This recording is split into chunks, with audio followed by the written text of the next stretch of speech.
নমস্কার, আমি পাপিয়া। আজকে আপনাদের সাথে শেয়ার করব শ্রাবণ মাস ও সবুজ চুড়ি কী কানেকশান এই দুটোর মধ্যে।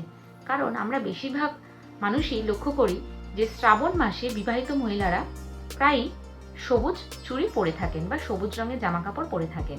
এর পিছনের কারণটা কি? শ্রাবণ মাসে বিশেষভাবে ভগবান শিব ও মাতা পার্বতীর পূজা করা হয়ে থাকে। কথিত আছে একসময় মাতা পার্বতী ভগবান শিবের উপর প্রচণ্ড অভিমান করেন বা রেগে যান, এবং সেই রাগ ভাঙাবার জন্যই ভগবান শিব মাতা পার্বতীকে 16 শৃঙ্গার দিয়ে সাজিয়ে দেন। এই 16টা শৃঙ্গারের মধ্যেই একটা অন্যতম শৃঙ্গার হলো সবুজ রঙের চুড়ি।